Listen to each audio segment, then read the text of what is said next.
নবী বলছে সুবহানাল্লাহ 100 বার পড়লে, কথাটা বোঝেন, 100 বার কেউ সুবহানাল্লাহ পড়লে 100 নবী বংশের গোলাম আজাদ করার সওয়াব।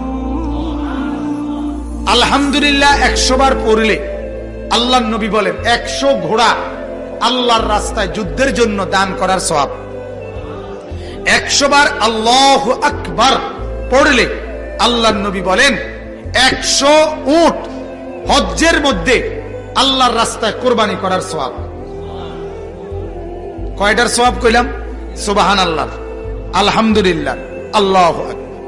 এরপরে নবী বলেন 100 বার যে পড়বে লা ইলাহা ইল্লাল্লাহ, বলেন, আবার বলেন,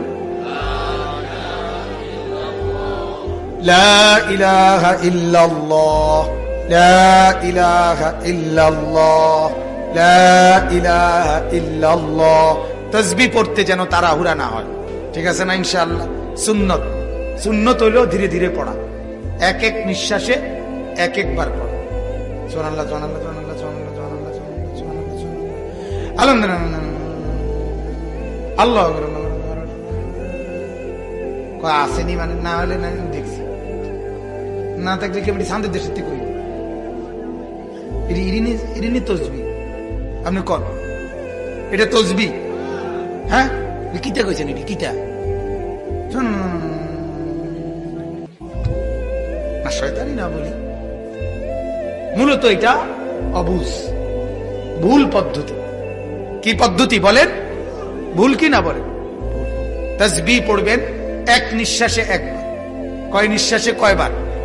সুবহানাল্লাহ, সুবহানাল্লাহ, সুবহানাল্লাহ, সুবহানাল্লাহ, আলহামদুলিল্লাহ, আলহামদুলিল্লাহ, আলহামদুলিল্লাহ, আল্লাহু আকবার, আল্লাহু আকবার, আল্লাহু আকবার, আল্লাহু আকবার।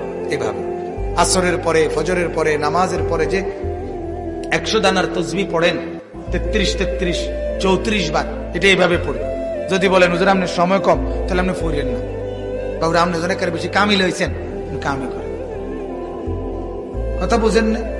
আপনার যখন সময় নাই আপনি পড়বেন, আপনি যখন মরতেন না তো আপনি বাতে খান। এই জন্য ধীরে ধীরে পড়া। তো বলতেছিলাম 100 বার কেউ যদি কি পড়ে লা ইলাহা ইল্লাল্লাহ, লা ইলাহা ইল্লাল্লাহ, আল্লাহর নবী বলেন আমার উম্মত 100 বার সুবহানাল্লাহর নেকি তো হিসাব করে বললাম